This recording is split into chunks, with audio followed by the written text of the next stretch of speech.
Ustaz mau baca?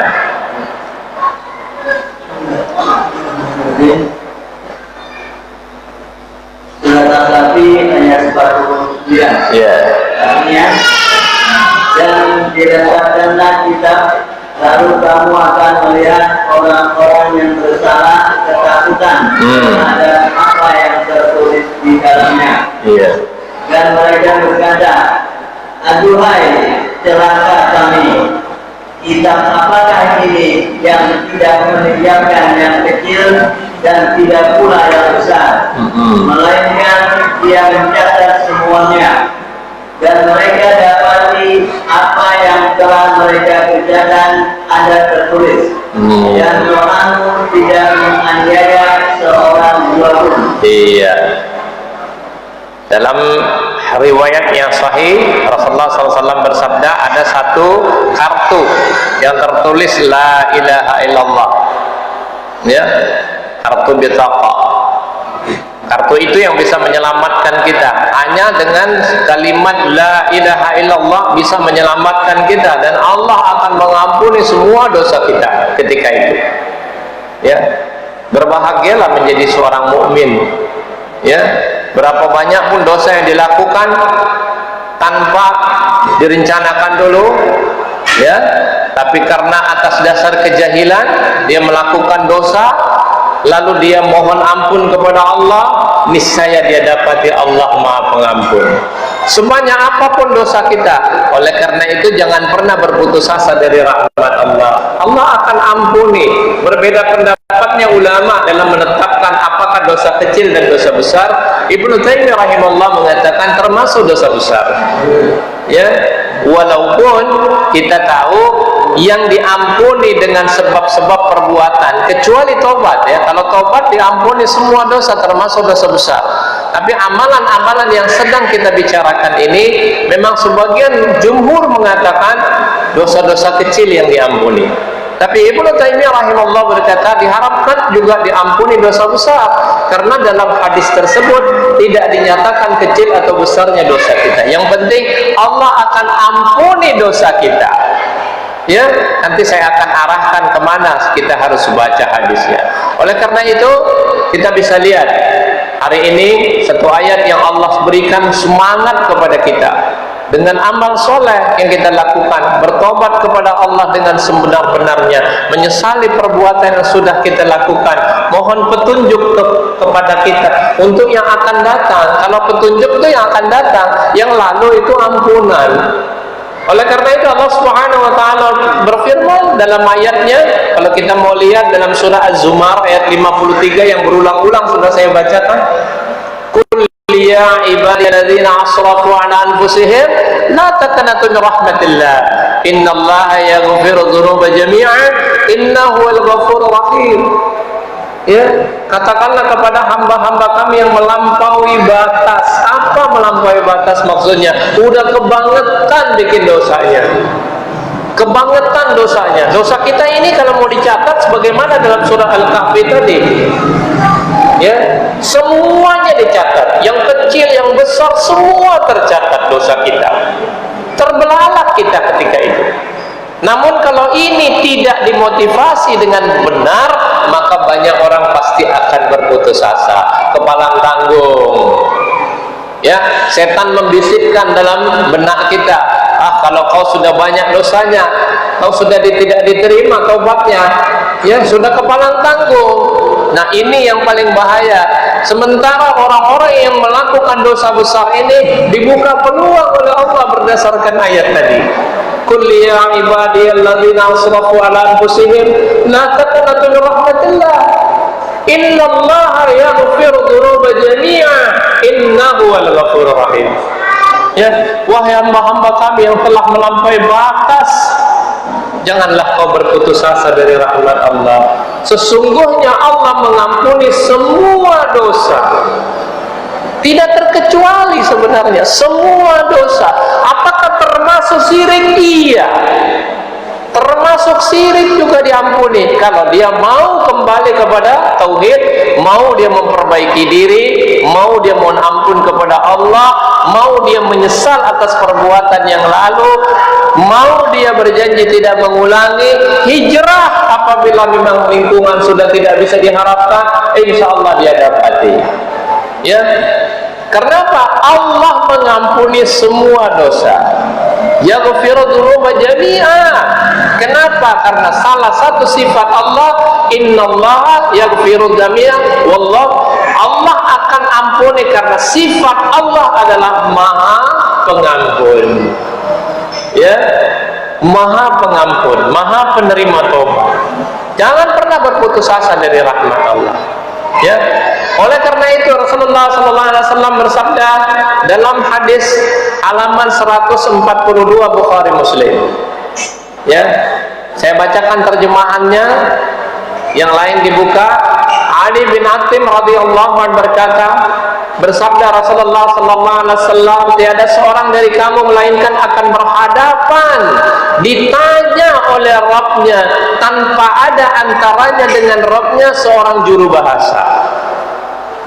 Ditanya, tadi bentuk pertanyaannya sudah duluan saya bacakan. Tahu nggak kau dosa ini? Tahu nggak kau dosa itu? Ditanya oleh Allah. Tidak perlu juru bahasa, tidak perlu translator nanti di sana. Ya, Allah tidak butuh juru bahasa ketika itu, karena Allah sedang berkata-kata di hadapan kita. Kalau Allah perkataan Allah berkata-kata. Ya, karena itu Allah berkata-kata kepada kita. Ada beberapa golongan yang pernah saya bahas juga, nggak tahu di sini sudah saya bahas atau tidak. Ada orang-orang yang tidak diajak bicara oleh Allah, tidak disucikan, bahkan azab mereka yang pedih. Ya. Lalu maka ia melihat sebelah kanannya tidak satu pun kecuali amal perbuatan yang baik-baik. Kenapa selalu di sebelah kanan? Golongan kanan ini golongan beruntung. Ya, makanya dalam Al-Quran dijelaskan, beruntunglah golongan yang kanan, merugilah golongan yang kiri. Beruntunglah orang yang menerima catatannya dari sebelah kanan, merugilah orang-orang yang menerima catatannya dari sebelah kiri. Karena golongan kanan ya ada surga, golongan kiri masuk neraka. Sebetulnya dua tempat aja ada di sana. Poros tengah nggak ada di sana, Mas. Nggak ada, tengah nggak ada. Munafik pasti masuknya ke neraka. Bahkan fidarkil asfali minan nar, ya. Lebih hina, dicampakkan Allah paling bawah, Pak. Jadi nggak ada golongan tengah di sana, nggak ada. Cuma di dunia mereka bisa berkata, saya ini ambil jalan tengah. Iman enggak, kafir enggak. Tapi Allah sebutkan dalam ayat itu apa? Ulaika humul kafiruna haqqan. Orang-orang yang mengambil jalan tengah tadi, iman enggak, kafir enggak. Saya pilihnya kemana ini? Bingung. Di tengah-tengah, nifaq, munafik, sudah jelas. Ya, mereka itu justru kata Allah paling kafirnya paling nyata. Ya, paling jelas kafirnya itu orang-orang seperti itu. Sebelum kita baca ayatnya, kita teruskan dulu ayat ini. Ya, hadis ini. Sebelah kirinya mereka lihat apa?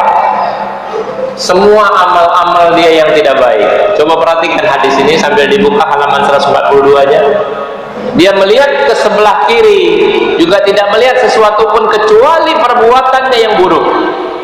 Dan ia melihat ke depan, maka tidak terlihat kecuali api yang di hadapannya. Api neraka sudah ditembakkan, sudah menyala-nyala, menggelegak. Ya, ketika itu baru orang-orang yang berdosa, orang-orang kafir berkata apa? Ya Allah, aku sudah lihat hari ini. Sudah lihat. Aku sudah lihat ya Allah, apa yang diancamkan di dunia ini aku sekarang sudah lihat. Tolong ya Allah, kembalikan aku sebentar saja ke dunia supaya aku bisa melakukan amal-amal soleh. Mereka akan katakan demikian. Tapi bagaimana mungkin bisa dikembalikan? Orang sudah sampai di sana. Tidak mungkin bisa dikembalikan. Ya. Karena mereka sudah lihat. Ini nyatanya hadis Rasulullah SAW. Mereka sudah lihat di depannya itu api neraka.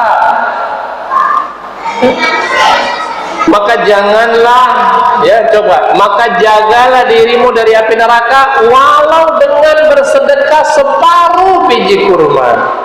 Bersedekah. Ya, sedekah ini salah satu yang bisa maslahatnya bisa diambil bersama. Kalau amalan-amalan lain, ya kalau kita lihat hanya berfungsi untuk diri sendiri. Kalau sedekah, zakat, infak yang kita sebutkan ini tadi bisa memaslahatkan orang lain. Ya, kenapa ketika orang sudah mau mati minta juga ditunda kematiannya, dia berkata supaya aku masih sempat bersedekah. Ya, begitu juga ketika orang yang sudah lihat di hadapannya neraka minta dikembalikan ke dunia, ingin melakukan amal-amal soleh. Bentuk amal soleh itu adalah yang maslahatnya bisa diambil kepada orang lain dan diri sendiri adalah sedekah. Ya, karena maslahatnya besar sekali ke masalah sedekah ini. Walau dengan sepotong biji kurma, kurang apa lagi? Kita punyanya apa hari ini? Punya sedikit, kasih yang sedikit itu. Dari yang sedikit, kasih yang sedikit. Ya. Lalu dalam hadis yang lain, dalam halaman yang sama, Aisyah radhiyallahu anha berkata, saya telah mendengar Rasulullah SAW bersabda, manusia akan dihimpun, dikumpulkan pada hari kiamat dalam keadaan tidak beralas kaki, telanjang dan masih kulub, artinya tidak berkhitan. Lalu Aisyah radhiyallahu anha bertanya, ya Rasulullah, apakah lelaki dan perempuan akan berkumpul dan masing-masing akan melihat kepada yang lainnya? Coba kalau Anda dikumpulkan di sini, apa yang terjadi?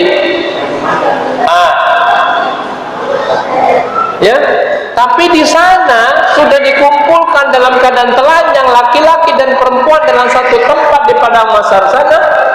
Sampai-sampai Aisyah radhiyallahu anha bertanya, ya Rasulullah, apakah kami saling melihat? Apa kata beliau sallallahu alaihi wasallam? Suasana pada hari itu jauh lebih berat dari sekedar sebagian mereka memperhatikan sebagian yang lain. Kalau bahasa Betawinya boro-boro. Gak sempat kita memperhatikan ada di sebelah kita wanita telanjang atau laki-laki telanjang. Coba kalau di dunia suasananya beda, ya, beda.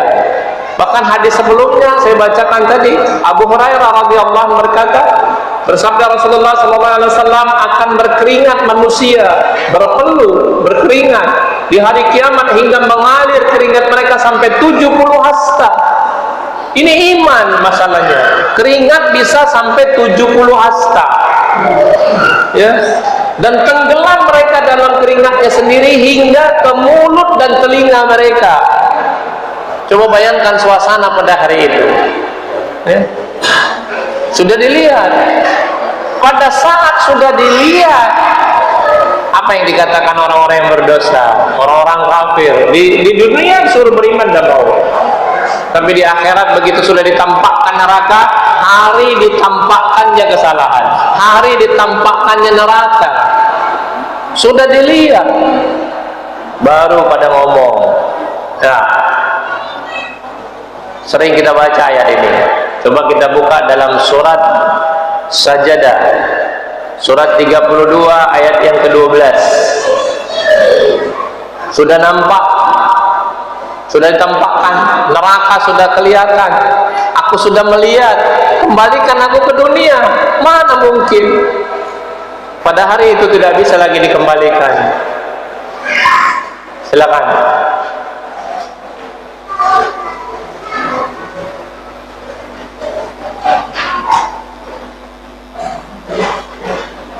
Surat Sajadah, surat yang kedua ayat 12. Artinya, dan alangkah ngerinya jika sekiranya kamu melihat ketika orang-orang yang berdosa itu menundukkan kepalanya di hadapan Tuhannya.